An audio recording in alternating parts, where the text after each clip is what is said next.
Lancaster Central School District Board of Education meeting to order. In the unlikely event of an emergency, if we have to evacuate the room, please note the locations of the exits. At this time, I ask you to silence your cell phones and rise for the Pledge of Allegiance. Please remain standing for a moment of silent reflection. I pledge allegiance to the flag of the United States of America and to the republic for which it stands, one nation, under God, indivisible, with liberty and justice for all. Tonight, we remain standing for William Bill Gake, a business and social studies teacher from 1973 to 2005, who passed away on February 6, 2024. And for Twyla Seeley, an elementary teacher from 1968 through 1995, who passed away on March 9, 2024. And for Jean Hubbard, an elementary teacher from 1959 through 1994, who passed away on March 13, 2024.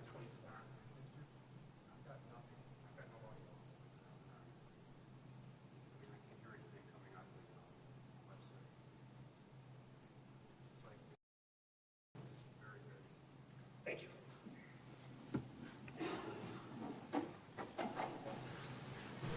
All right, before we move on to 4.0, Mrs. Cohen, you have something to announce?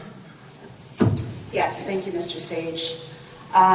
It has been an honor and a privilege to serve for the last 6 years on the Lancaster Central School Board of Education. Not only am I proud of the actions and efforts this board has taken to serve the kids of this district, but I have also come away with an incredible appreciation for the work that the instructional and administrative teams at Lancaster do every single day. I am thankful to all of the community members who elected me twice to this position, trusting me to help steer this district. I've learned something from every board member I've worked with, past and present. Everything this team has done has been guided by the underlying theme of that our work is truly do what's best for kids. I know the team will continue to operate by this mantra. As sometimes happens in life, paths change, and my new path moves me out of the district that I love so dearly and that has given so much to my daughters and to me. My daughters, who inspired me to run in the first place, have grown into successful young women they are today because of this amazing district and the opportunities afforded to them. It is with a heavy heart at this time that I must resign my position as trustee. My official resignation has also been received by the board secretary. Thank you, and go Legends. Thank you, Mrs. Cohen. And thank you for the almost 6 years of service to the students of Lancaster. We appreciate that, and we wish you all the best in your new location. I know I will certainly miss you on the board, and good luck to you in everything that you do. Thank you. All right, 4.0, we've got a presentation and a public hearing for the 2024 capital project proposition. The presentation from Steve Surowski, Cara Porta Osborne from Young and Wright Architectural, and of course, Dr. Valley. Go ahead and sit in the audience first.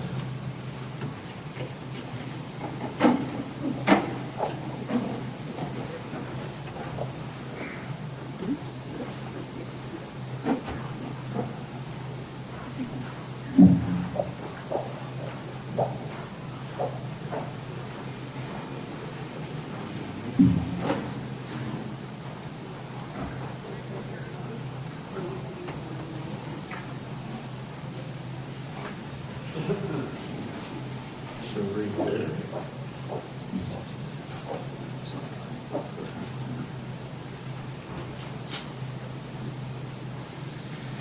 I'd like to welcome everyone to this capital project presentation and public forum on our 2024 capital project. Lancaster School District is not a small school district. In fact, out of the 98 school district in Western New York, it's 4th or 5th largest, depending on yearly enrollment numbers. From a facilities perspective, we have 8 schools, 12 facilities in total, Those facilities have over 1 million total square feet of space, and those facilities sit on or are adjacent to 332 acres of land that is taken care of by our Buildings and Grounds Department. Getting our facilities and keeping them in a position where students, staff, parents, and everyone feels comfortable, safe, and where a school environment is conducive to learning is a constant battle and always one of our major goals. And that task comes with much planning and preparation and much work. Because in schools, the window of opportunity to make improvements is short, basically 2 months during the summer and a few short breaks throughout the school year when students are not in session. This is further hampered by the rules of construction given to us by the governing bodies of New York State. The rules must be followed to do the actual improvements that we and the community desire. But their rules and process also need to be adhered to in order to receive state aid, aka the money in order to do them. This last part is crucial so not to overburden the local taxpayers. 10 years ago, this district's needs were humongous and compounding each and every year. We needed a major plan and we needed major improvements. The 2022 middle school, the 1955 Como Park Elementary, the 1955 high school, etc., they all needed serious attention. With great time, energy, and thoughtfulness, this Board of Education has planned their work and worked their plan, thus upgrading and improving our facilities in major ways since that time. As we near the end of this 10-year journey of $145 million of capital expenditures and major successes during that time, we will talk tonight about the board's final part of their plan to make Lancaster schools second to none. Introductions, I hit that by accident, but this work, like all great efforts, takes a team. And that team here in Lancaster Schools starts with the Board of Education and then Jamie Phillips. Jamie Phillips navigates this multi-year initiative from a district perspective on a day-to-day basis and should be lauded for her accomplishments. Other team members include our architect, Steve Shirowski, Kara Osborne, who handle this initiative from a design perspective. Our construction manager, Joe Armini, supports the team with management of contractors and the actual construction itself. Additionally, the team includes all administration, faculty, and staff that provide input, direction, and the in-school, boots-on-the-ground facilitation of construction. I'd like to thank everyone for all of their what they've done over the past 10 years to make these capital improvements a reality, and thank everyone who's in attendance this evening for their time and commitment to our kids. At this time, I'd like to turn it over to Joe Armini. Thank you very much. Thank you, Dr. Bailey. So really want to talk about what we're going to review today. This is our agenda. Really want to start with how we got here and really talk about the successes of the last 10 years of construction here at Lancaster. The next piece of our agenda is we're going to talk about how we're going to plan a capital project and the steps that we're taking to start planning this project. The folks at Young and Wright are going to go into specifics of these propositions 3 and number 4. And then we're going to talk about how we're going to fund this project. So a little about the history first. 3 separate referendums, $145 million worth of work. The initiative started in 2012. We've got about $130 million in place as of today. We are working on the last 2 summers of construction throughout the district to finalize the $77 million capital project. $19.6 million job really focused on infrastructure and data and technology, access control systems, PA systems, clocks, and secure entrances throughout the school district. It's important to note that, as teaching evolves, we went from textbooks to Chromebooks, and that infrastructure was extremely important to put in place to keep, Lancaster at the, the forefront of the teaching. That's of course evolving.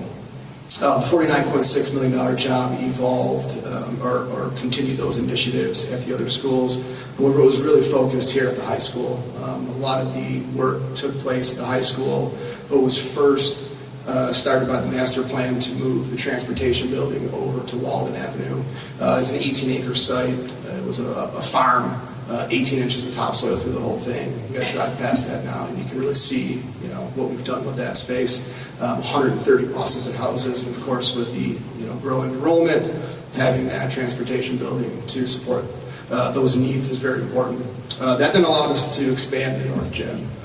Really big initiative, creating the new Java Gym in the north end of the building. We completed that. We're able to move into the old Java Gym, which is now your beautiful black box theater, the art space adjacent to the auditorium here, band room, and additional gym spaces. And then in this building, really, it was the heating systems, right? So 3 different heating systems that were in this school: steam, hot water, glycol. We've converted all those to one system. You have one boiler room that essentially takes care of this entire building. So very important initiatives were accomplished. The $77 million job that we started in 2020, really I'd say the highlights of that are the middle school, right? 100-year-plus old building, 3 stories, 1922, right? So that building obviously needed a ton of work, and we focused in on the needs of that building and brought back some of the historical elements to it, while still upgrading it to beautiful teaching spaces. Auditoriums, very big initiative as well. Hillview Middle School, all new rigging here at the high school, and Court Street, another big initiative. In the backyard, very cool new turf. An excellent facility. Not just the turf itself, but the tennis courts associated with it that we did a few years back, and now the Stendhal Drive and the access into the space. I drove back there prior to, and it was jam-packed back there. So everyone's using those facilities, and it's excellent. And then what we're doing now at Como Park, we're kind of winding down construction, and like I said, we have about $130 million in place. But Como Park has been just a complete renovation and gut of 16 classrooms, the entire wing of the building, and they're just beautiful spaces that we're just wrapping up right now. So a lot of successes in the last 10 years, right? Those were just a couple of the highlights, but all very important items that really affect the day-to-day of the school district, the staff, the students, most importantly, and just great initiatives that the district has taken on in the last 10 years.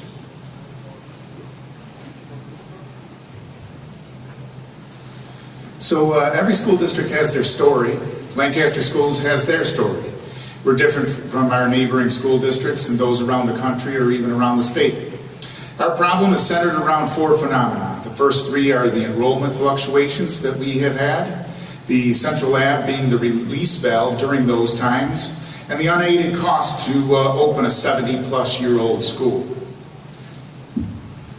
So this chart... Thank you. There we go. This chart here shows the problem. The red line shows the K through 3 enrollment since 1948 to the present. So that is the enrollment, kindergarten through 3rd grade, from 1948 to the present. The first black dotted line as you go up represents the cutoff, where when there's too many students for all our 4 buildings to handle, and thus the district needs to consider opening Central Ave. And then, when there's not enough students, you can see on the other end of those dips when Central Ave can't justify remaining open. The next line, next dotted black-gray line, is the highest K through 3 enrollment the district has ever seen. So that's the highest it's ever seen, the capacity, etc. The next green dotted line represents the capacity of the 4 buildings with the additions as proposed in this capital project.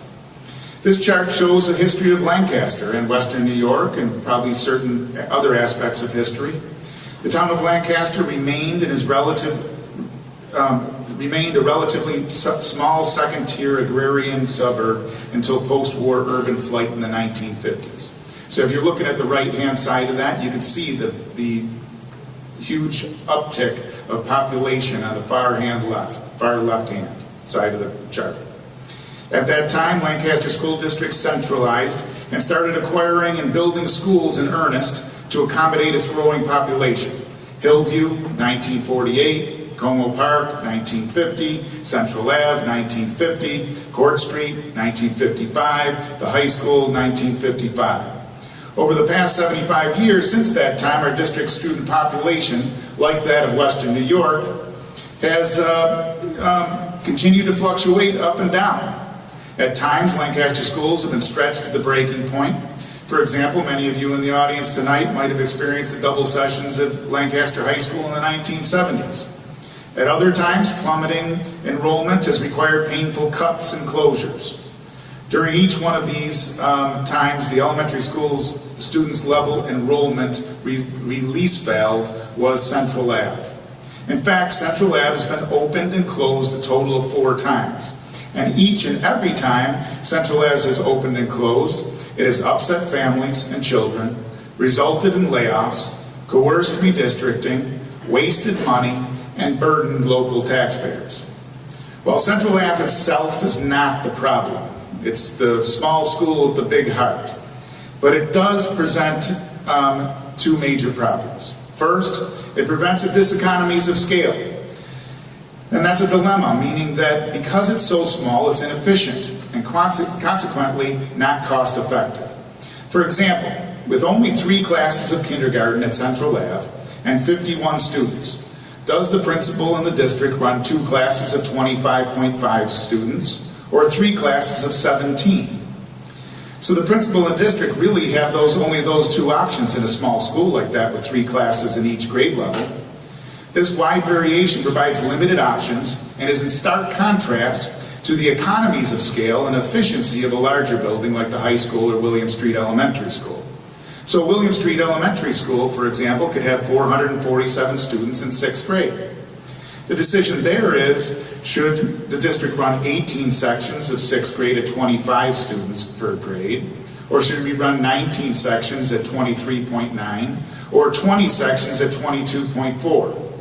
You can see the difference there. Second, Central Ave has been closed for 14 years this time. It hasn't received renovations in decades. It is in desperate need of renovations and remediation. Presently, Central Ave needs $25.9 million of capital construction, and that construction would be unaided if there were no students in the building. Finally, opening a school with a small capacity like Central Ave compounds other taxpayer expenses like the cost of a principal, teachers, secretary, attendance clerk, teacher aides, custodian, cleaners, food service, cafeteria workers, monitors. You can see those expenses compound because of its small nature.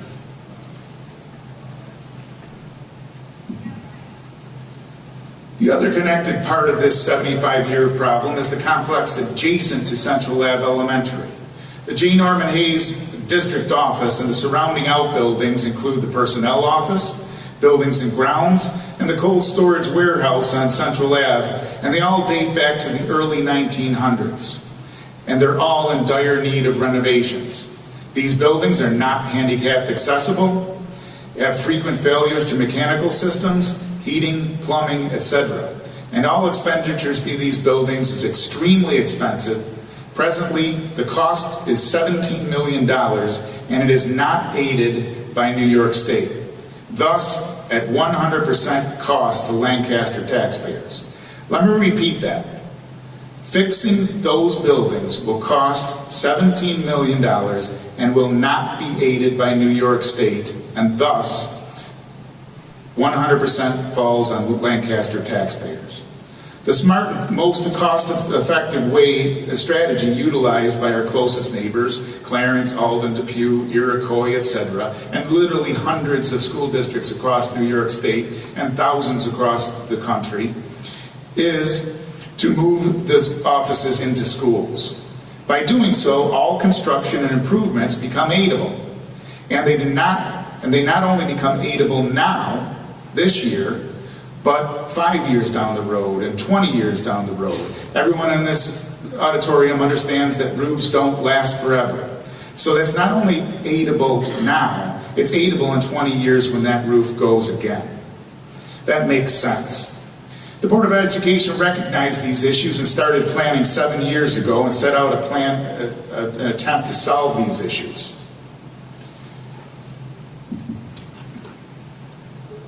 the fall of 2017, Lancaster Central School District Board of Education commissioned a study by a company by the name of SES Study Group, LLC. They came in to research data and help school district answer the following district planning question. Are there options that might provide more cost-effective ways or patterns to organize how the pre-K through 12 program is implemented or delivered? On November 27, 2017, in a public meeting, the Board of Education and the superintendent created a written tool to help guide the program implementation study. That was posted to the website and disseminated. Next, 2 baseline studies were prepared and published to the community. They are January 31st, 2018, Enrollment Projection Demographic Study. This tool provided demographic information about the school district. The 3 enrollment projection estimates are discussed in detail. And also on February 27, 2018, pupil capacity analysis of each school building in the Lancaster Central School District, pre-kindergarten through 12th grade, was published. These were published to the community, and all of these documents continue to live on our website for anyone that wants to review this information. They are thorough and they are comprehensive. In May 2018, the findings of the complete study were released and then presented to the community in 2 segments. First, to the entire district staff at an afternoon meeting on May 29th, and then that same evening to the whole entire community and anyone that wanted to attend.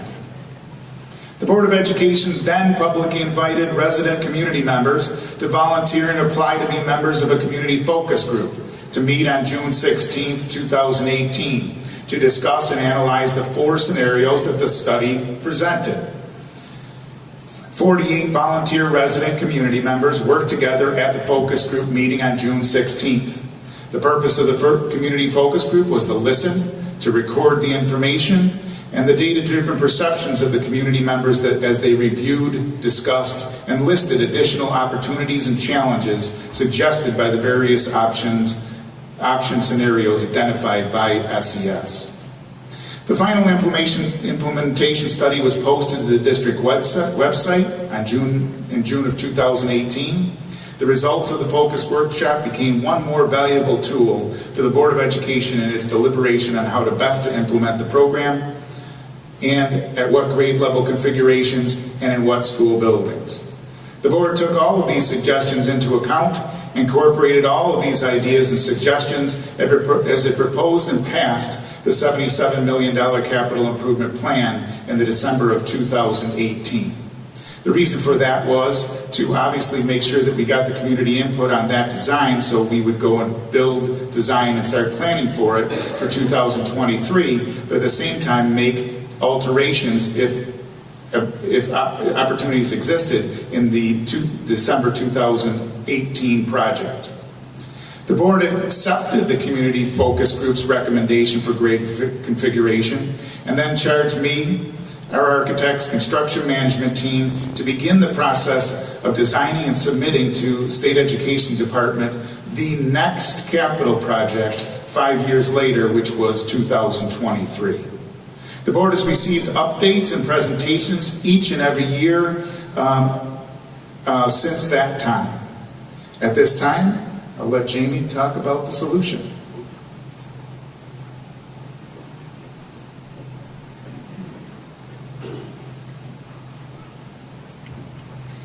So the solution to the 75-year problem is twofold. The first being to construct additions at all 4 elementary buildings to accommodate the population growth, which equates to a total of 25 additional classrooms. With the multiple options presented as solutions through the SES study and the community forum process, the cost-effective and efficient solution recommended by the focus groups was to construct additions at all 4 buildings. This concept is the basis for this capital project. The concept includes creating sister schools, Hillview and John A. Sholey in the north, and Como Park and Court Street in the south. Within each sister pairing, one building will have a sizable addition and one building will have a smaller addition. For the north schools, 7 additional classrooms at Hillview and 2 additional classrooms at Sholey. The Hillview plan was kick-started already with the use of New York State Smart Schools funds with the addition of 3 classrooms in 2023, which will bring the total new classrooms at Hillview to 10. And then for the south schools, 12 additional classrooms at Como Park and 4 additional classrooms at Court Street.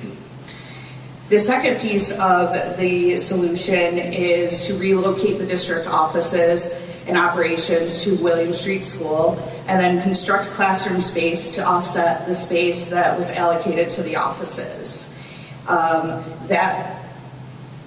Those classroom constructions would equate to 14 additional classrooms.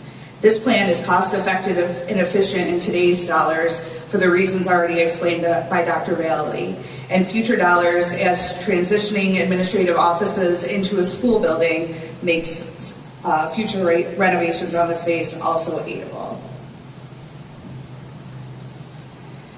So I know Dr. Valley has mentioned several of the steps that we've undertaken as part of this process in determining the solution, but I think it's important to reiterate how we've gotten here. This solution and proposition has been in the works for over 7 years, dating back to 2017 when the Board of Education hired the SES consultants to complete the enrollment study. The process has been inclusive, methodical, thoughtful, and gradual. The timing was not arbitrary, however, but didn't always go as we had planned. Heading into the 2018 capital project vote, the Board of Education felt it was important to have the study and focus group suggestions on hand as they crafted the $77 million project plan as a precursor to this plan and scope that we're presenting to you today. The team then persisted with their discussions and planning through the pandemic period, which seemed like forever. And in 2022, once the solution was solidified, we put together a preliminary review submission for the State Education Department. I will talk a little bit more on that in a minute, but while we waited for that determination from New York State Education Department, we held a community forum this past September, which included a presentation on the concepts of this proposition and project, and allowed for input and a feedback session from the community. And that takes us to the step where we received, finally, approval of our preliminary review submission from SED. The preliminary review is a step in the process that's required by SED because of the proposed additions. We had to submit an in-depth instructional space review, facilities needs assessment summary, and enrollment projection study with all of the enrollment projections from our SES study, along with a detailed explanation of the district's tentative plans for the additions, which we focused a lot of time and energy on creating. Everything was submitted in September 22 for review, and then we waited for 17 months. Throughout that 17 months, we had heard of other districts who had also submitted reviews. They were also taking a very long time, but as we heard from another district and another district and another district, their reviews were being denied. Being determined as not necessary. They were being determined that enrollment didn't support their plans, and their enrollment didn't support adding additional spaces to their school buildings. However, that was not the response we received. Our review was approved. SED agreed that additional instructional space was warranted here in Lancaster, and they agreed with our plan to accomplish it. Additionally, with the approval also came an update to our building aid units. So within each school building, the building aid units is the number of students that count when they're determining how our project is aided. So for the first time since the 1960s, as a result of this preliminary review submission and the approval of the additions, our aidable units per building are increased, and future construction will benefit from these adjustments.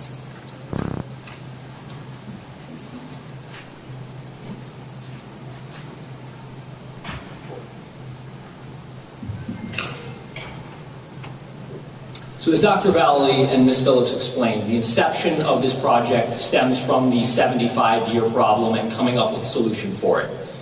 But before we go too far into the weeds of the specifics of the project, I want to outline the general and usual process for developing a capital project of this nature. It's never one simple item that causes a whole project to come together. It's a multitude of parts and pieces. In general, the diagram on the screen shows two sides of that equation. A buildings needs side, which deals with infrastructure, building condition surveys, roofs, windows, things like that, and then the spatial or programmatic needs. In this case, those spatial needs really stem out of this 75-year solution and the need for additions. So this turns into three parts for what this project entails. Those additions that were already talked about, the district office relocation, and infrastructure work, or work that stems from a building condition survey. And what is that? New York State, since 2000, has required that every school district in the state conducts what's called a building condition survey every 5 years. That's an evaluation performed by architects and engineers to review the conditions of every school building, every building you own, academic or non, to make sure that they are up to par for current building codes and standards. Looking at roofs, windows, doors, life safety elements, boilers, things that can fail. That list is important and very pertinent to creating a long-term plan, so you have a handle on what work might be coming down the road. The last building condition survey report that was done in Lancaster was in 2021. The next one will be in 2026. But I want to mention that the highlights of the 2021 review, there was well over $100 million in building condition survey work identified that would need to be completed over the next 15 years. Not all of it was immediate, but that's pretty common in a district of this size. Some highlights: windows at multiple buildings, roofs at almost every building in the district, kitchens, serving lines, cafeteria areas, ADA and accessibility concerns at several buildings, especially at Como Park, where there's not an elevator connecting the second floor, parking lots, and miscellaneous heating and boiler work. What I always like to equate when we're having this conversation with the general community is you have to think about this like you do your home. The last 10 years has seen a great amount of work done in the district that's moved things forward in a very good way, but there's always going to be a roof, there's always going to be a hot water tank, there's always going to be a boiler or a furnace that goes. It's inevitable. With this many buildings and this many square feet that have to be maintained, there's no way around that. Proposition 3, Cara is going to talk about the specifics of this project. Thank you, Steve. So for this upcoming capital improvement project, the work is split into two propositions. The first of the two, proposition number 3, includes the scope of the work for the 75-year solution that was discussed earlier. At each of the buildings, we'll be highlighting the major scope items that were identified not only through the 75-year solution, but within the BCS scope of work. If we start at Como Park Elementary, the major items here include a 12-classroom addition to the east side of the existing building, as you can see up on the screen. Another major item to support this addition is the renovation and expansion of the gym, cafeteria, and the kitchen, which you can see at the south of the building expands out into the existing parking lot. Additionally, as Steve previously mentioned, one of the major items that was not only noted in the building condition survey, but also by faculty and staff and administrators within the district is the ADA accessibility in this building. The plan for this school would include an elevator to the first and second floor, along with a connecting hallway between the second floors that do not currently connect. At Court Street, the major items here include a 4-classroom addition at the northwest of the building, reconfiguring and renovating the kitchen and the cafeteria, and a major item here that was noted was the lack of a secure entry vestibule for the school. To help with that, we would be relocating the main office and adding a secure entry near the front doors for access during the school day. Proposition 3 also includes work at Hillview, as previously mentioned, which includes the 7-classroom addition at the end of the building next to the 3 that were constructed in 2021. Additionally, we would renovate and expand the gymnasium and cafeteria to support the classroom addition. Other spaces around those, like the existing kitchen, serving line, locker rooms, and offices, would also be adjusted in the renovation to account for those spaces. John Scholde would receive a 2-classroom addition at the end of the long west wing of classrooms, near the north of the school. The cafeteria would be renovated, as well as replacing the building's roof, windows, and playground site work for future playground expansions. William Street would receive a 14-classroom addition at the side of the classroom wing at the bottom of the picture there. Those would account for the 14 classrooms that would be converted to the district office space at the back wing of the building.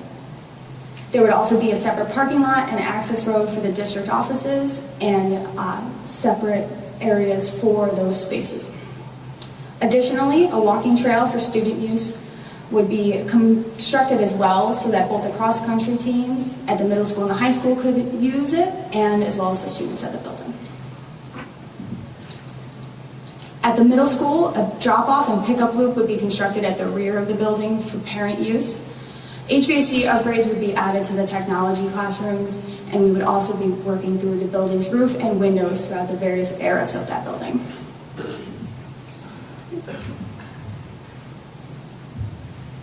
Lastly, at 295, a lot of the work here is to support the district services that would be moved to this building. A storage shed would be constructed on site for buildings and grounds use, and a locked vehicle storage area for the district equipment would be kept right onto the side near the storage unit. So in summary, Proposition number 3's work totals $143.6 million. All of the scope I just discussed is directly related to the 75-year solution. As you can see, over 50% of the work that was shown is to construct classroom expansions to compensate for the district's growth, while other items include work to support the new classrooms. Additionally, over $60 million of the proposed project was identified in the 2021 BCS as needing to be addressed in the future by the district, and was implemented into this project to help with the 75-year solution. Now, I'll hand it back to Steve to review Proposition 4.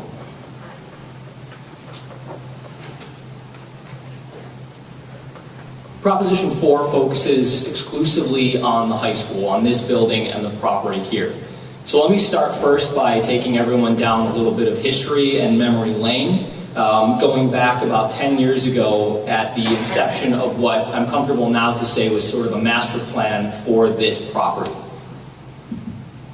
Over the last 10 years, we've seen a great deal of work here that really started with the relocation of the transportation facility off the property, freeing up parking, much needed parking space, and safe access to the football field. What started with much needed repairs to parking lots, drop-off loops, and the like, eventually transformed into looking at all of the athletic facilities.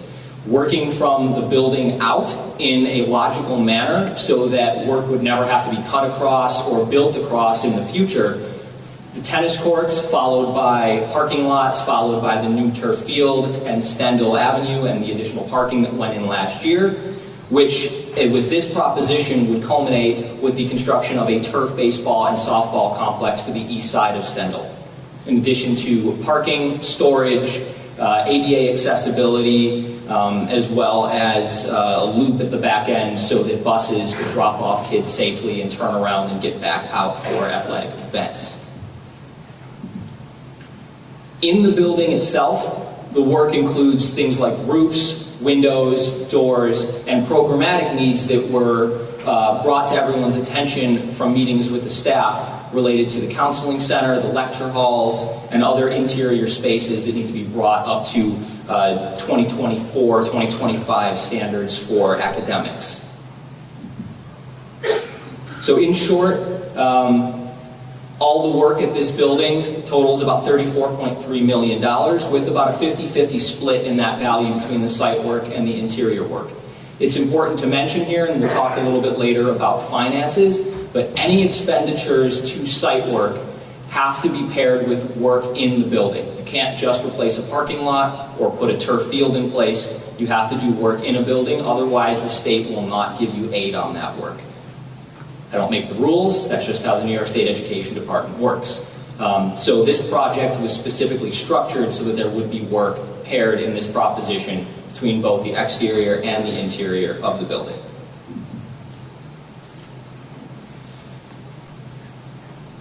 So a lot of information between Proposition 3 and Proposition 4 here. Younger Wright did a really nice job of explaining what that was, and then handed it off to me and said, Joe, how are we going to build it? So we put together a really good schedule here as a team. And the schedule really focuses on two major items. Is one, it has to be realistic, right? So I don't think at any point in time we want to put a schedule out there that we can't accomplish, right? So we want to communicate that to the public, to the contracting community, to everybody, something that can actually be accomplished. The other piece of it is financially smart. We want to be about this long-term plan. So what we did is we pulled together a 5-phase project. The 5 phases go over about 7 years of construction. So May 2024 would be the vote. By the time we go through design and SED approval, which is at about 8 months right now, you're looking at a 2026 first quarter bidding time, 2026 construction start, and that will go all the way through 2032. So each one of those phases overlaps.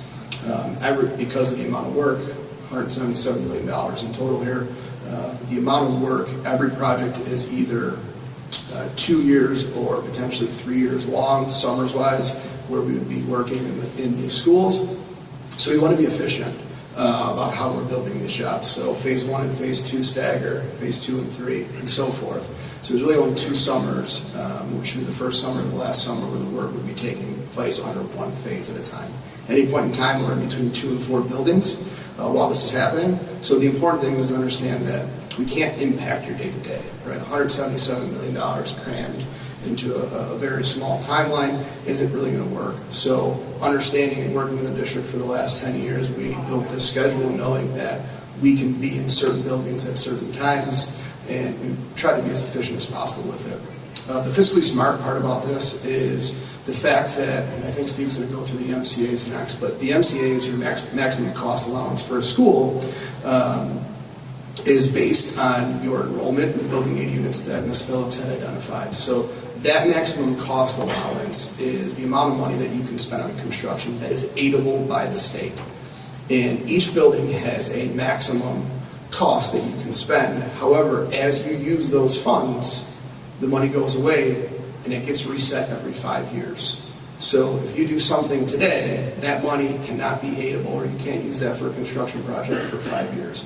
So when we put this schedule together, understanding when all those resets were going to happen, we identified when we want SED approval for all of these phases in construction for each one of these buildings.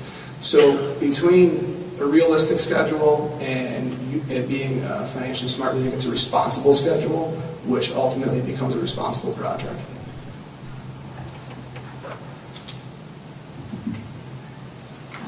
So now we get to the fun stuff. Finances, especially with the state education department, are extremely complicated. I'm going to try to go through some of the basics here, really to just fill everyone in on just how this works. The first thing and the most important thing to mention is that capital projects are really the only method for school districts in New York State to do any work on their buildings, whether that's replace a roof, a boiler, put an addition on it. It all kind of functions under the same general premise of a capital project.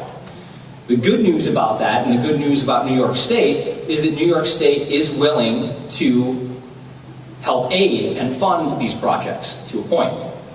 Joe mentioned aidability, and I'll talk more about aidability as well as the maximum cost allowances.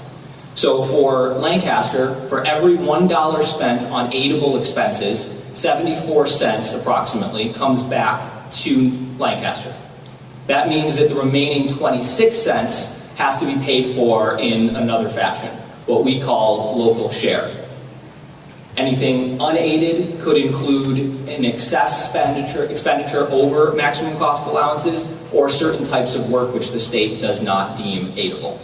For this project, for these propositions, the way it's set up, Lancaster is using the entirety of a $16 million capital reserve fund, which was established years ago, to offset that local share and help minimize any impact on the community. So how does state aid actually work, and what is a maximum cost allowance? So MCAs, for short, reset every 5 years. New York State has a formula that is used to calculate a maximum cost allowance for every building. The way that works is you take how many classrooms are in a school, multiplied by an assumed number of students in those classrooms, multiplied by a dollar factor per student, multiplied by a regional cost factor, Long Island, Orange County, upstate, Western New York, depending on where you are, and that total equals your maximum cost allowance. That is how much a school district is allowed to spend on construction projects up to that limit and receive that 74 cents back on the dollar. You can spend more than that, but as soon as you do, you start incurring the full dollar for every time you spend money on it. You get no money back from the state. And that resets every 5 years. So for example, in 2022, about $620,000 was spent at Court Street on the parking lots, replacing the front parking lots. That money was aidable, that construction was aidable, but that $620,000 is not eligible to be spent again and be aided until 2027. So as a diagram, and doing this in simple terms, the maximum cost allowance for Court Street for one of the buildings is just under $7 million for construction within the building. I do want to mention and note that New York State also has a formula for site work, which is significantly less than the maximum cost allowances for work in the building. Those are called incidentals. For the same building, only $1.5 million is the incidental allowance. So if we go back and we use my previous reference of $620,000 for Court Street in 2022, that means you only have about $800,000, $900,000 left for the next 5 years to spend on anything related to the site. Playgrounds, more parking lots, loop roads, other things that need to be done. That money goes away very quickly when it comes to incidentals and MCAs. So this all plays back to how projects are structured and timed. And the real goal here with any capital project, and I think we've been relatively successful for the last 10 years, the last 3 projects, scheduling projects at timing when work can occur. We're minimizing any time we go over the incidental or MCA allowance, therefore maximizing the state aid that Lancaster is able to get back from New York State, therefore minimizing any impact to local taxpayers.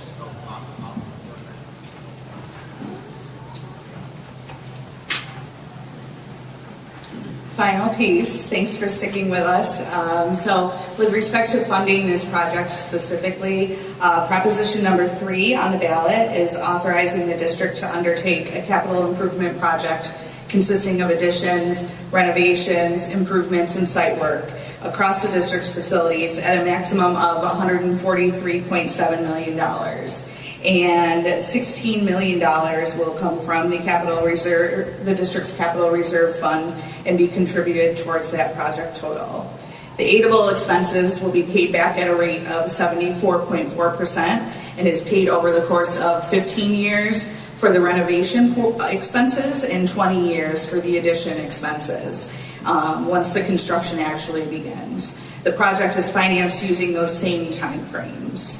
The project phasing is determined in a manner that maximizes the state aid attributed to each building's construction.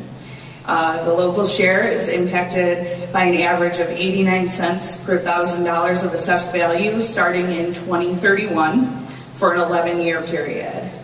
That is an estimate. While the work will begin and expenses will be incurred starting in 2026, the 2031 start to the tax impact is because the expenses and debt incurred up to that point will fit within the district's existing debt profile. It is in 2031 and then for 11 years starting then that the debt impacts the budget beyond what today's debt service budget is. The 89 cents per thousand is a conservative estimate, and that's using today's total taxable assessed values and equalization rates. For proposition number 4, the proposition is to authorize the district to undertake a capital improvement project consisting of alterations, renovations, improvements, and site work at Lancaster High School at a maximum of $34.3 million. Proposition number 4 is contingent upon whether and if and only if Proposition number 3 is approved by the voters.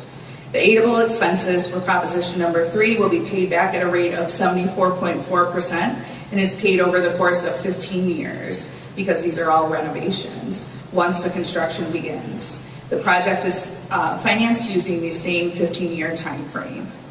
Project phasing is determined in a manner that maximizes the state aid attributable to each building's construction.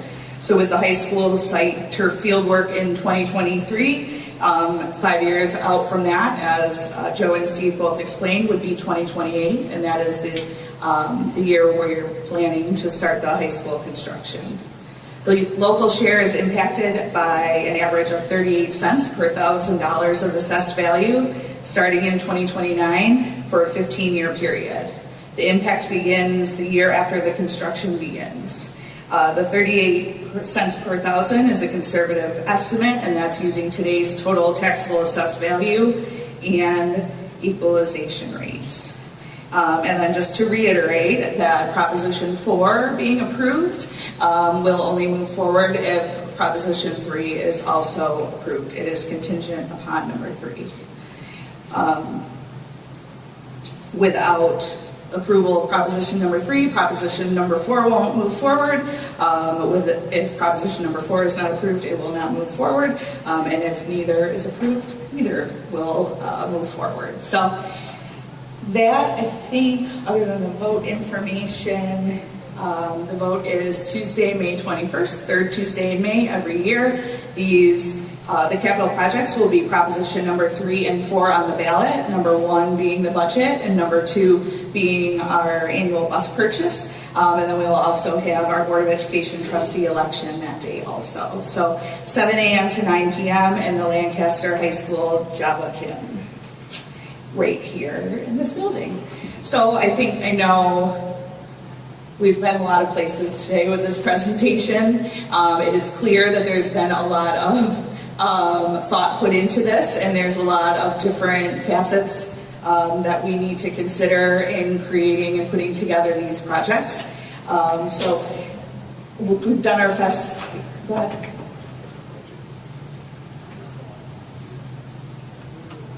Okay.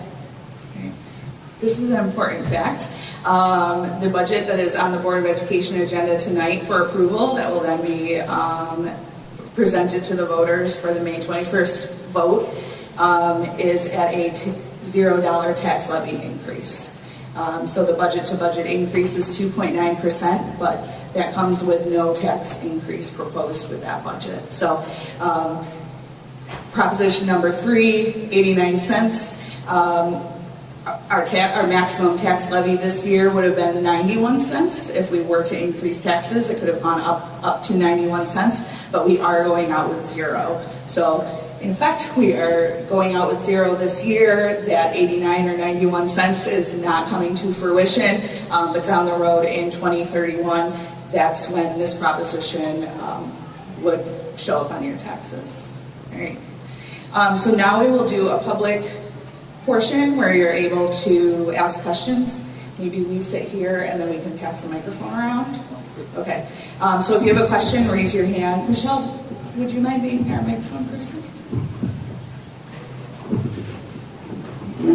Raise your hand if you have a question, and please state your name and address, and then ask your question.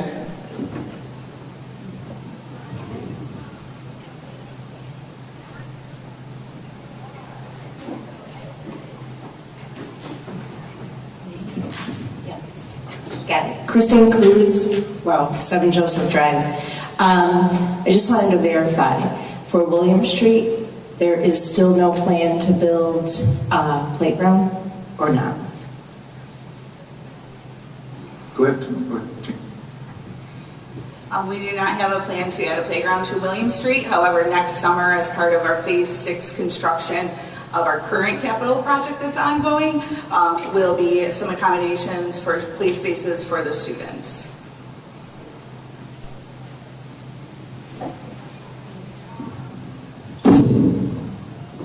Peter Nauber, 20 Pleasant Avenue, Lancaster. I'm not sure how or who comes up with artificial turfs. My son played travel baseball his entire life. He played on artificial turf. Artificial turf is not a fun field to play on at all. I understand it said something about the rain and stuff, they'd be able to play during the weather, but that's an expensive field. And I know my son would much rather play on grass than artificial turf. And probably every team and every player that he played for, you know that there's only 5 turf fields in the whole Major League Baseball. Only 5. How about teams? There's a lot of injuries that happen on artificial turf too. So I'm not sure who came up with the idea of artificial turf rather than having a nice field that's tended to all the time and kept up. These fields out here are not kept up. I know they need to be renovated. But I don't know if artificial turf, an expensive thing like that, is what I would want to go with. But I don't know how, I asked my question is, how did you come up with artificial turf, I guess? And what's the reasoning behind it? Thanks for the question. I understand your issue. I didn't plan artificial turf either, and that's an ongoing debate. But so you know where that came from. Literally, parents and students came out in droves over the last 2 years, whether it be on Facebook or at board meetings, etc., requesting. I think it's a comparison. A lot of school districts have turf fields, whether it's softball, baseball, football, etc., etc. So it really came from community need, desire, and request. But yes, in the end, we will have, if it's approved, would have both. We would have artificial turf and fields behind the high school that are grass. I do want to address one thing that you said about the fields. Those fields were, we spent quite a bit of money last year and had a professional company, the same company that does the Buffalo Bisons. Those fields are in great shape right now. And, so I would disagree with that. I encourage you to go and take a look at them. Now I would have agreed with you a year ago or 2 years ago, but right now they're in pretty good shape. But it's really a need from community members, parents, students, et cetera, et cetera.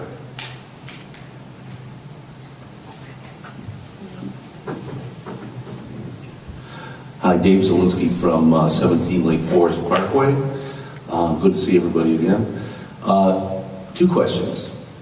One thing I picked up on in your presentation was the seminar that was put together for the community back in 2018 that provided projections for enrollment.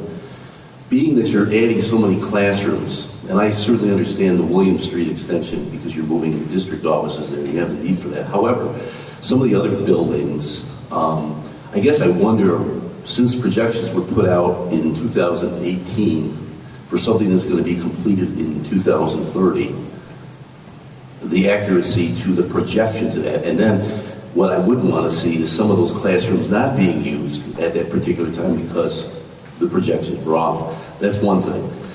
And while I have my train of thought, when it comes to what you've projected here over time, this is money that's, a few years out that when the final bill comes due, what happens to the dreaded words cost overruns that the school board, the administration may have to face based on inflationary costs to that? Does that come back to the community and say, folks, we need more money?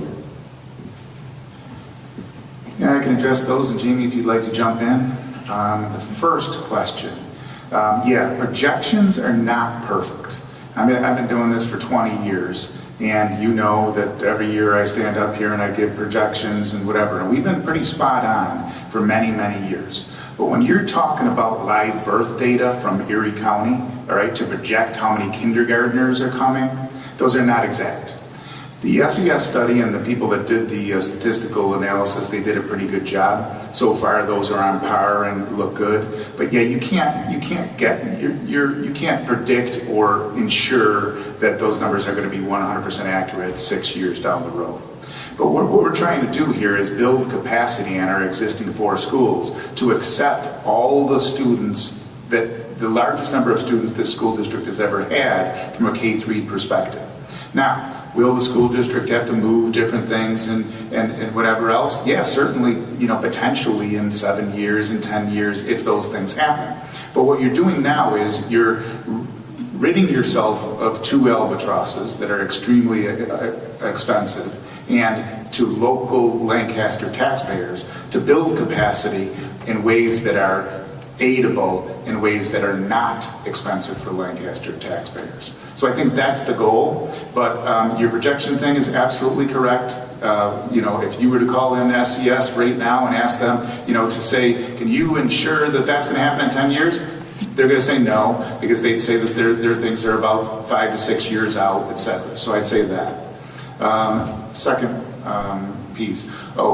We cannot expend 1 cent over what is approved by taxpayers. So I will pat Jamie and the team on the back, because there are school districts right now, you've read about them in the Buffalo News, who have exceeded, like you said, the cost of things. So they had to make drastic cuts.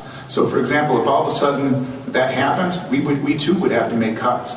But in these last 3 projects, the 20, 50 million and 77 million, we've been on budget and haven't had to make any cuts. We've done a really great, absolutely fantastic, efficient job of that. Dave, can I predict the future and what will happen? No, I wouldn't have predicted a pandemic, and I wouldn't have predicted a 40%, 50, 45% escalation in price and costs. But even in that crazy environment, with the 40, 50%, we still came in budget, and we're still doing good things. And it was because we went out so early, and we got the bids and everything else. And I think that's a key important point. Jamie, did you want to add anything, or did I do all right job? Thanks. Michelle, I think we've been reading for a while. I'm sorry, I missed it. Yes, Mark Palmer, 5500 Clinton Street. I guess my question in general is, in tonight's proposal and also in the mailers, I live in like a gerrymandered school district area. So like the house next door to me is Iroquois, I'm Lancaster, there's 2 Lancaster, then there's 5 more. So the whole neighborhood is divided among school districts.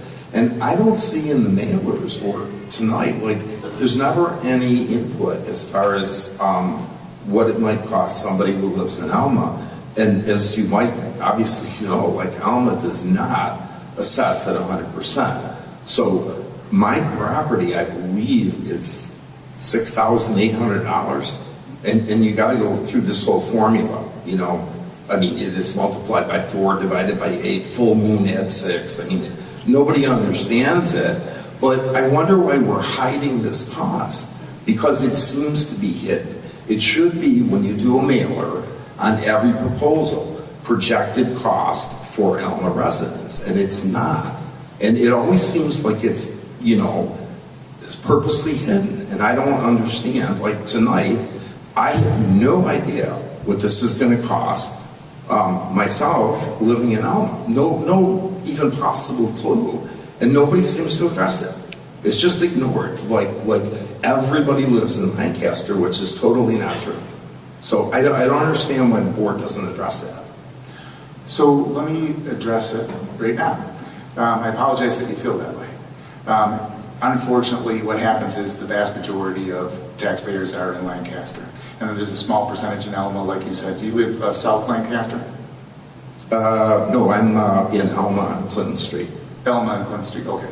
So, yeah, I mean, that's the area that you're talking about, and like you said... It's all gerrymandered, so, So, I apologize that you feel that way. And what happens a lot of times, we have some that live in Depew, taxpayers who are Lancaster schools, but Depew, some that are Cheektowaga, some that are Depew, did I say Depew, Williamsville, Cheektowaga, and Elma. So what happens is that there's such a small number that we do not address them and do not do the calculations.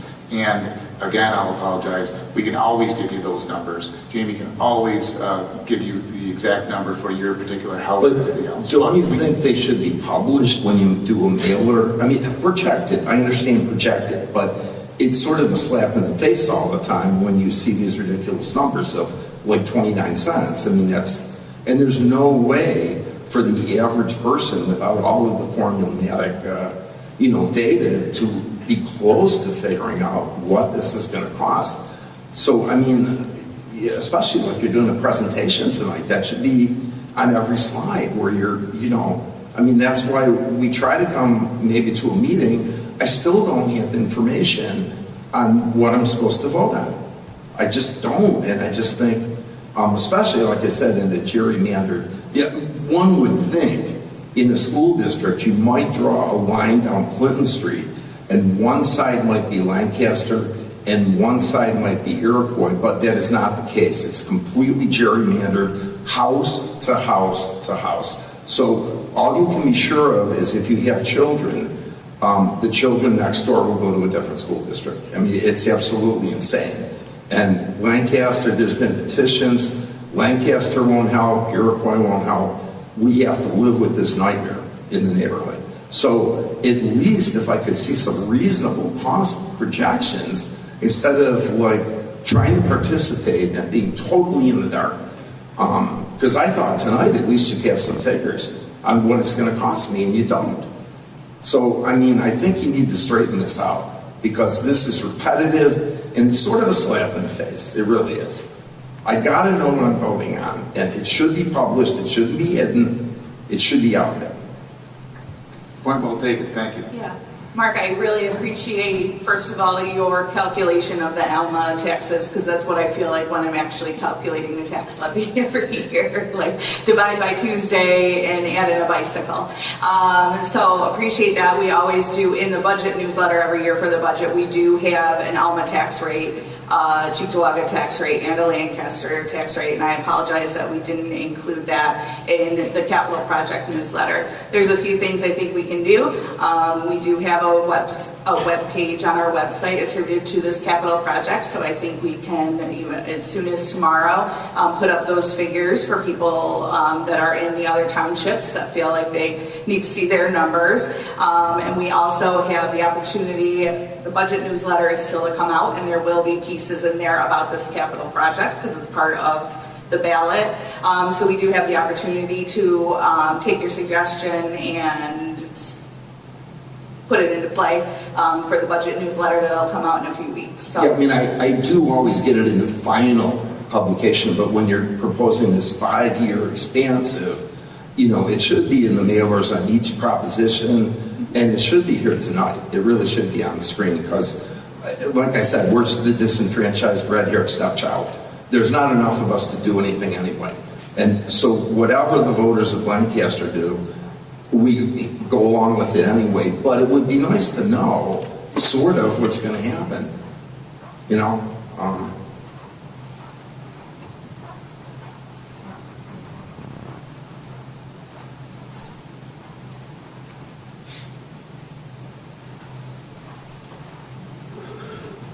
Okay, Nancy Peacock, 42 West Home Road.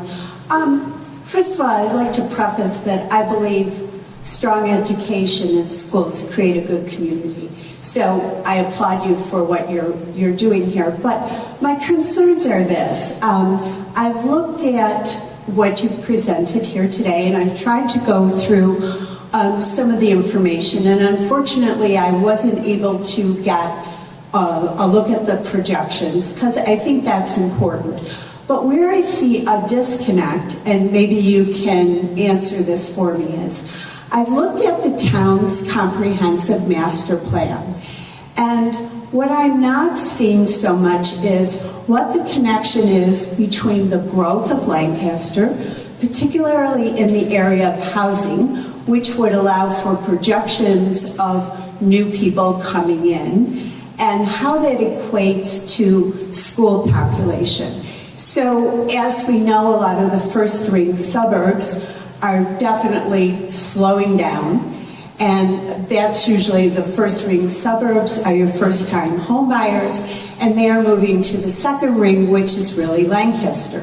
So you're getting the infill of those students. So what has been the connection between the town board and the school board? Because I think that is absolutely key to the growth of Lancaster and the projections as to what we'll need for the future. Yeah, we focus on the students. So we focus on the student projections, live birth data, and everything else is coming. So if you build a house or a development with 300 houses that are going in there, you can do the numbers, and there's predicted number, percentage of students going per house and those kind of things, and that's what we do. The town board and everything else, they're approving whether or not those developments go in. They're approving whether or not we're doing bigger roads, north, south, and all those kind of things. And we are dependent upon them and their decisions. But we're also, they're going to do what they're going to do. I know they did a one-year moratorium, but that's only going to be for 1 year. I meet with Matt Fishone, who's the code enforcer, and we go through, I met with him yesterday, or today's Tuesday. Yeah, I met with him yesterday.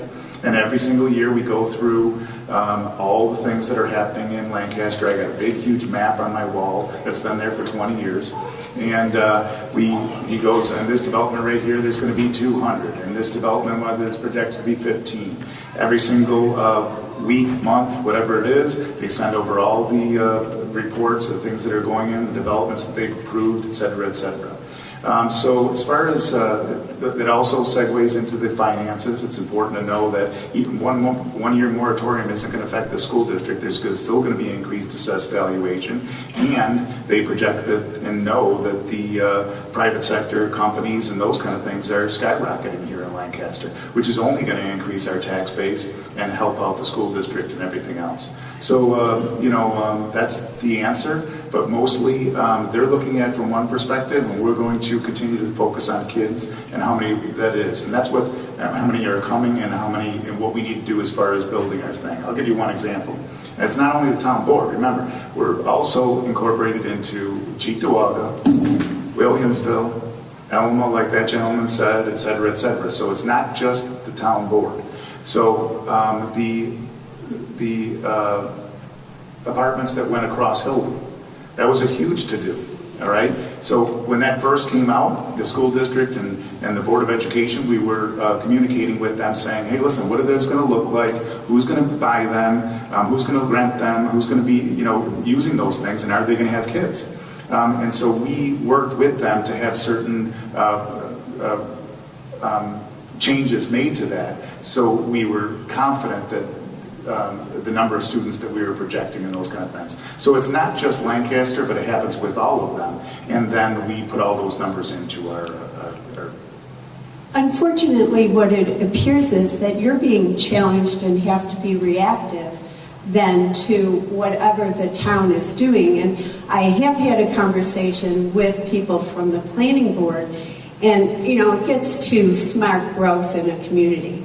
But there again, as you're saying, you are a singular board, but it's something I think Lancaster in general needs to look at in terms of a bigger picture, and how do we make a better community bringing all these boards together so we talk in one voice. So, my opinion. Thank you.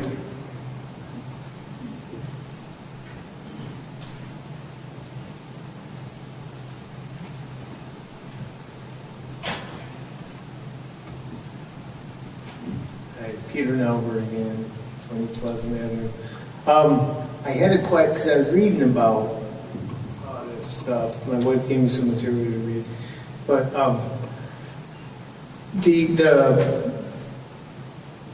the offices on Central Avenue, school district offices, in the plans, they're going to be moving over to William Street. Did anyone assess the property value of that building? And if so, how much is it worth? is the school district selling it and using that money toward this project and the money, because we're talking Central Avenue, selling that too, the assessment of that, and or is the school district using the money to go toward the projects? Good question, and the answer is yes to all of those. So we do have numbers as far as someone who came in and assessed what all those buildings would be worth. Whether or not they actually sell at that remains to be seen. But yes, all that money would be, and I'm not saying all that money, it's not going to be millions of dollars, but that money, if someone bought it for a private business, or they bought it for a nursing home or anything, whatever the purchaser is, that would be allocated to this particular project. So you're talking about the district office, G. Norman Hayes. You're talking about the cold storage warehouse behind it. You're talking about personnel. You're talking about the buildings and grounds behind that. And then you're also talking Central Ave. All of those pieces. One of the big reasons the State Education Department approved this project is because they looked at Central Ave and realized, and you probably do too because you've lived here long enough, that it's landlocked. There's only two egresses for Central Ave. There's the main loop right there, all right, and in the back it's through that small little driveway, which we share with our neighbors. So there's no way to even expand that building in any way, shape, or form, so it really needs to be sold. The other thing is that's a barrier to thing, I mean, these aren't part of the presentations, but this is 7 years of investigating this, is that if you keep Central Ave, the State Education Department isn't going to, allow you to expand in other ways. They're always going to say to you, well, you still have Central Ave, so renovate that. And like we've already explained, we're talking big bucks, and we're talking unaidable bucks, which just doesn't make sense. So thanks for the question, but that is the answer, yes.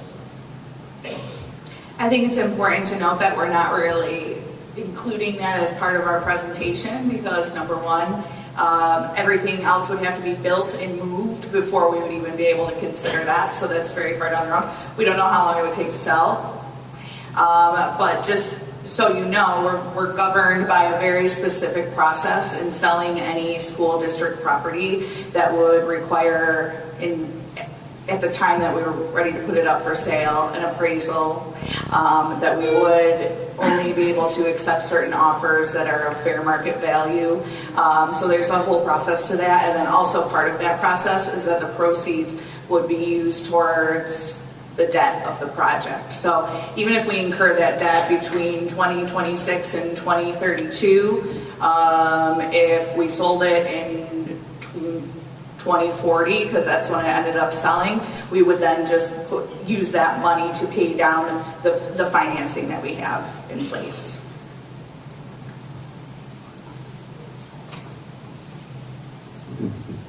Jerry Palumbo, 11 Branch Way.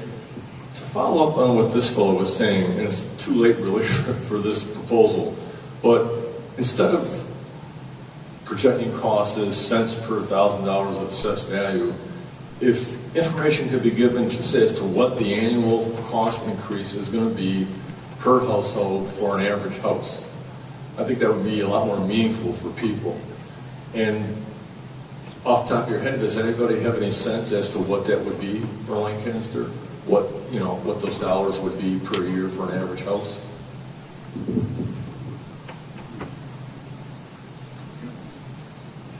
Does $400 a year sound right? What do you consider an average house?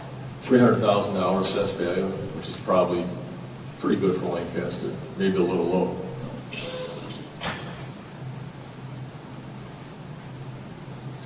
$492 for both propositions. Okay. I just think that's more meaningful for people. Starting in 29 and 31, yes. So all anyone has to do, and that's the same thing every year in every school district, is just do that math. Take the assessed valuation like you just did, 300,000, multiply it by that, decimal, and that's what you get. And looks like you did it on your calculator there. So everyone can do that. And I think in the past we have had a calculator for people to do that for the actual budget, and we can look into doing that as well. But why I'm sorry, not? I did 400,000. You said 300? 300,000. Okay. 300,000. So cheaper. Yeah, I got 400 All right. for 300,000. But why not? I don't know. I understand what you're saying, and you can use your calculator, but why not put it in black and white? Well, and we do put it in the budget newsletter. We always do Lancaster, Alma, Cheektowaga, and then we do estimated $100,000, $200,000, $300,000 house. I think we probably could go 2, 3, 4, but we have the opportunity to still present that and set that forth in our budget newsletter, because part of it will be related to this capital project still. So appreciate that suggestion. Yeah, I would say that, remember, this thing is about the capital project, but all those calculations and all the things that you just mentioned, we do every single year in our end of our year budget calculations, and every year that we do a capital project. So it will be there. Thank you. I'd just like to add that also doesn't include the STAR extensions, including any veterans extensions. So every house is going to be a little bit different. So even with those calculations, even with a $300,000 house, it's still not going to be that exact math. You do take some off for that if you receive that.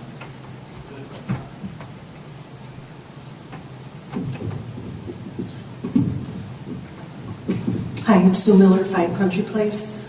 Thank you for your presentations tonight. I learned a lot. One thing I wanted to point out, your chart here only goes to 2020. Where are the numbers for the last 3 or 4 years as far as enrollment? The other thing I'd like to, it's the graph with the enrollment on it. It only goes to 2020. So, and you had it up in the presentation as well. The capacity chart, yes. The other question I have is about moving the district offices, and I completely agree. I think it's a great idea. My question is, 14 classrooms? Do we really need that much space? And I don't know how many square footage it is for 14 classrooms, and how many staff you have at the district offices that need that space. I'm looking at the corporate model that I've been seeing over the last 5 to 10 years. And the corporate world is getting rid of offices. They're literally, and because I've lived this, it's literally a countertop where you plug in your computer and you have a chair and the person is literally sitting as close as you are next to you. So I'm wondering, do we really need to replace 14 classrooms in the middle school, or the 5-6 building? It used to be the middle school. But do we really need that much space? You know, how many employees need to occupy those 14 classrooms? I would think, I know the district office right now has a meeting room.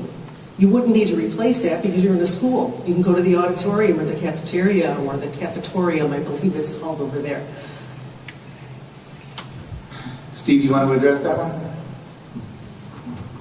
I was leaning forward, hoping I was going to get your attention. I have glaucoma and don't have peripheral vision, but I even saw you sticking your head in there.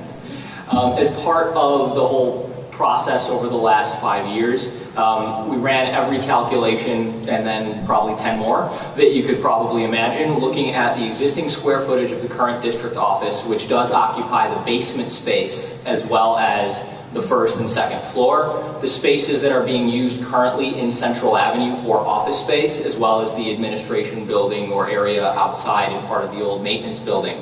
So the 14 classroom offset is basically a 1-for-1 square footage replacement, with taking into account that William Street also will then have to account for the cold storage. William Street will also have to account for record storage, paper storage, things that right now are stacked and crammed in inaccessible locations.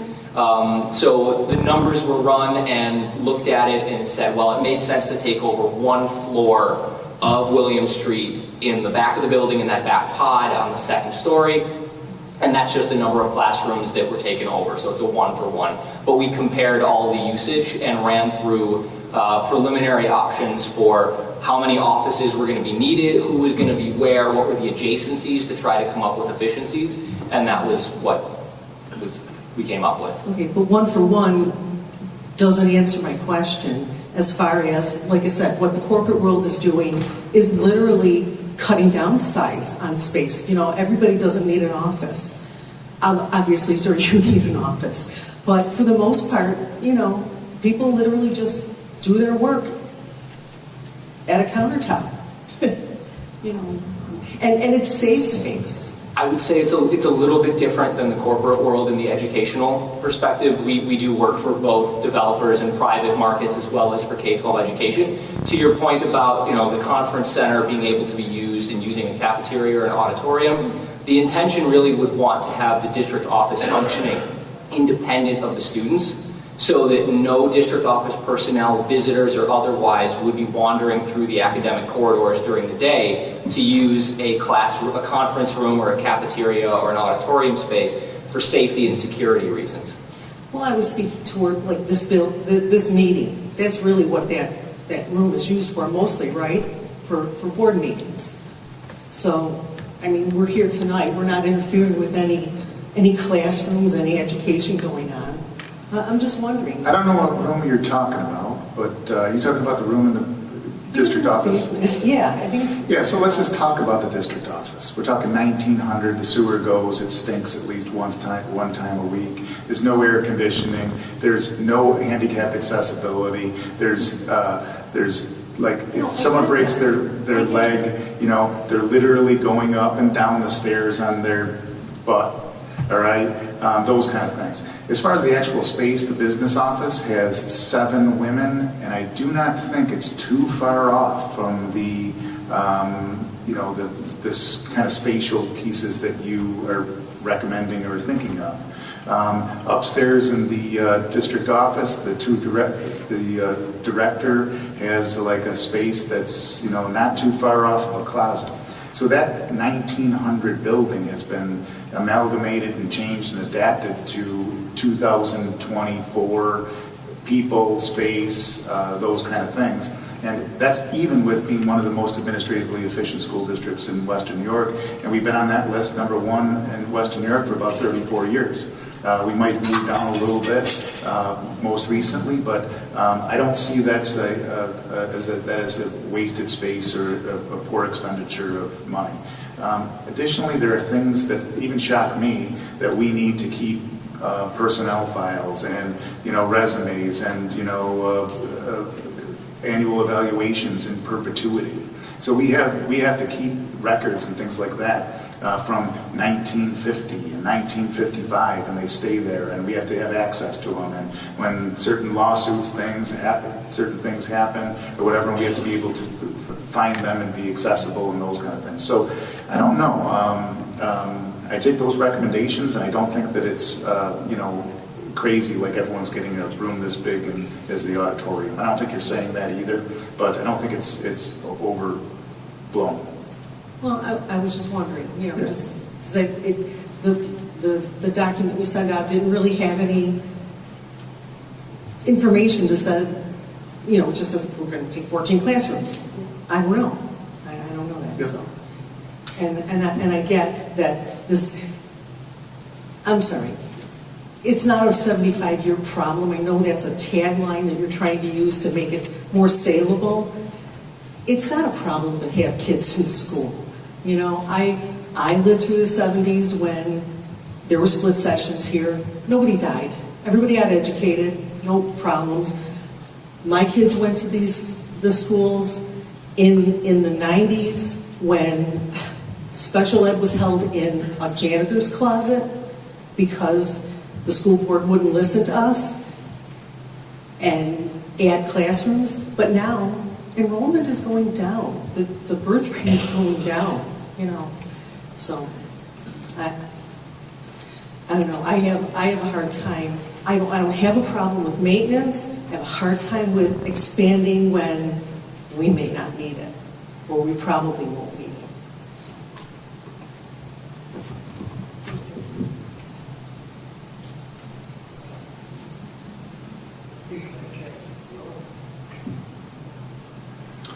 All right, thank you very much. We appreciate everyone coming out and the questions, and hope everyone has a great evening. The Board of Education has the rest of their meeting. Well, yes, the rest of their meeting. So you're welcome to stay, or at this time, probably a little break, and then we'll get started again. Thank you very much.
I'll leave a note for the next person. Good to see you.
Well, we either figure.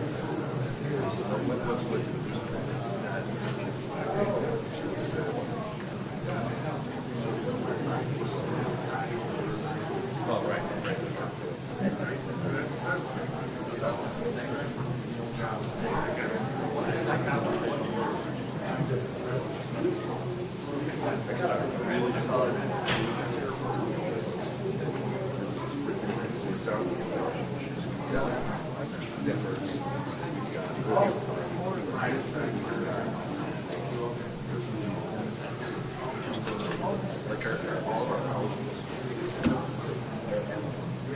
Chris stopped it.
All right, man, I gotta go. Battery's home. She's working, so she's had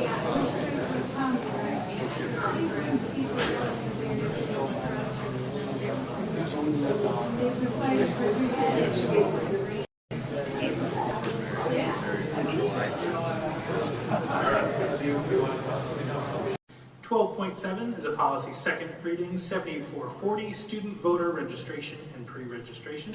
We'll vote on that at the next regular session.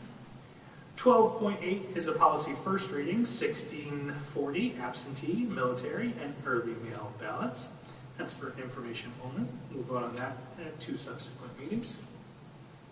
12.9, can I have a motion on the contract, Kenmore Town of Tonawanda Union Free School District? Any comments or questions? All those in favor?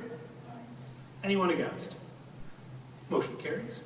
12.10, can I have a motion on the contract with East Aurora Union Free School District? So moved. Any comments or questions? All those in favor? Anyone against? Motion carries. 12.11, can I have a motion on the Erie One BOCES budget and the board seats? So moved. Any comments or questions? All those in favor? Anyone against? Motion carries. 12.12, can I have a motion on the food service operating reports? Second. Any comments or questions? All those in favor? Anyone against? Motion carries. 12.13, can I have a motion on the contract, Management Advisory Group? Second. Any comments or questions? All those in favor? Anyone against?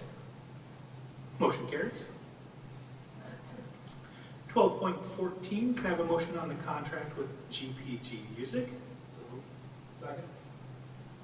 Any comments or questions? Motion carries. All those in favor?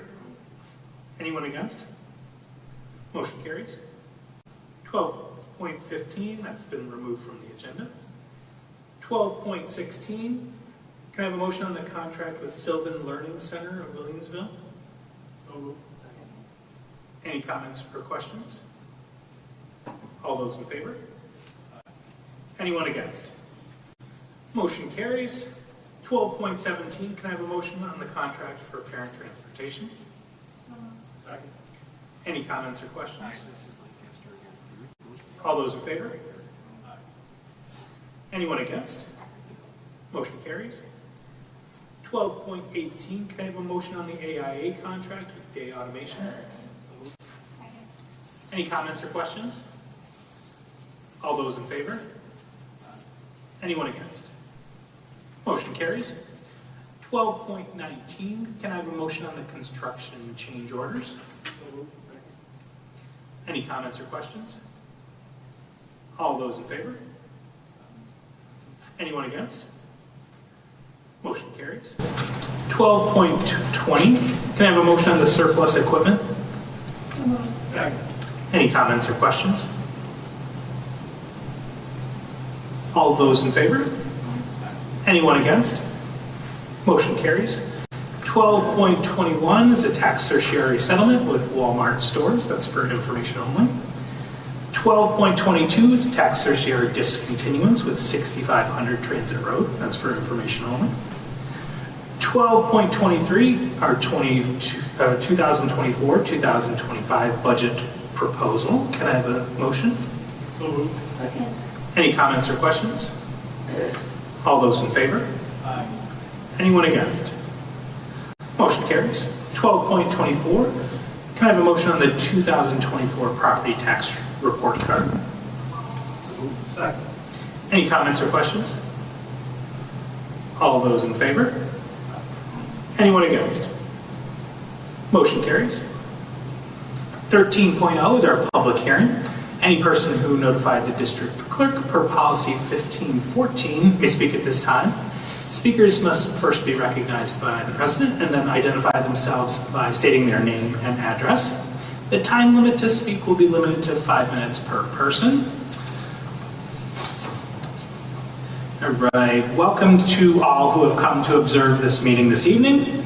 This is a time set aside for public hearing, a time when we invite members of the community to share ideas and concerns with us. We welcome this opportunity to hear from you. Each person is given 5 minutes in which to address the board. This is a meeting held in public rather than a public meeting, which means we will not be engaging in any dialogue with members of the community this evening, but rest assured we are listening carefully and we take seriously what you have to say. I would like to ask you to demonstrate respect for us and for one another by speaking to the issues, giving us ideas, and sharing your opinions, but not engaging in any personal attack. Additionally, please know, as a public school district, we are bound by various laws, regulations, and policies regarding the privacy of students and staff, including the Family Educational Rights and Privacy Act. Moreover, board policy prohibits public comment on any topic directly or indirectly related to employee personnel information or any topic that potentially may disclose information about a particular student. Accordingly, please do not comment on the performance or conduct of individual staff members and/or specific confidential student-related matters. This policy will be strictly enforced, and anyone violating the policy will be barred from addressing the board in the future. All right, we have one speaker for this evening, Madison Coos.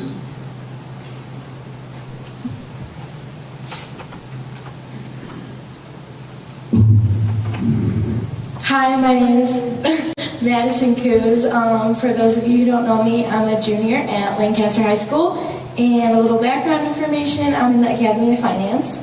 So I'm here today to address the problem of recently I've heard, well, for a fact, juniors, upcoming seniors, juniors, and sophomores, which are now juniors, sophomores, and juniors, sophomores, and freshmen will need to be in school for 6.5 academic periods. Based off what I've heard, you have to be in school for all 8 periods. Although I understand the reason for this being, what I would like to know is why couldn't this have been addressed when we started off school as freshmen? It has come to the attention of a bunch of juniors in my class currently that this is a problem. A petition may even be started because of this. It's frustrating knowing that we started off here as freshmen and now we are in the junior class. We have taken all of these extra classes knowing that we could go light on our senior schedule, thinking we'd be able to leave early. And from my understanding that this is not a New York State education law. So I don't understand the last minute meeting. I just found out about this about halfway through my junior school year, which I'm still in. So I'm just not really understanding the late notice and why this is just being brought to juniors' attention now. If this were to be implemented, it couldn't have been implemented to the current class of 2027. So they had a, what's it called? They had like a understanding that they shouldn't be loading their schedules freshman, sophomore, and junior years, thinking that senior year they would be able to lighten up on their schedules. Next year, us juniors who are going to be seniors, we could use this extra time out of school, like the seniors currently, to be working. As you know, I am in Academy of Finance. I take an internship class with Mrs. Bortz, and she asked us a question today. She asked us to raise our hands and asked how many of us have a part-time job. More than half the class raised their hand. These extra hours that we could be out of school could be used at a job and volunteering hours. Having this job, we're going to be seniors next year, we're going to need to be prepared to be independent and in college with our own money on our own. I think it's just important that we highlight the facts that we should have known about this sooner. This could be addressed in different ways and more clarity to the situation for us. It's not very clear within counselors or other personnel when we are allowed to leave and why exactly this is changing for us. Thank you. Madison, thank you so much for coming this evening. I love to see when students are brave enough to come and participate in government. So thank you so much for coming today.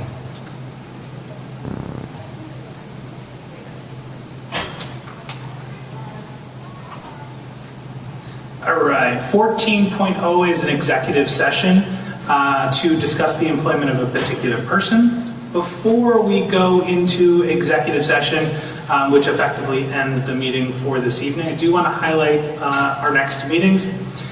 May 13th at 7 p.m. in the Lancaster High School. The annual budget hearing is going to be that evening as well.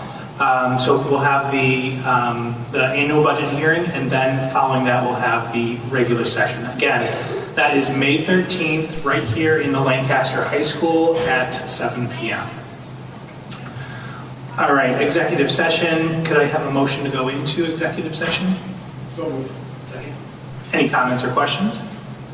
All those in favor? Anyone against? Motion carries. All right, thank you all for coming out this evening. That effectively ends the meeting for this evening. Have a great night.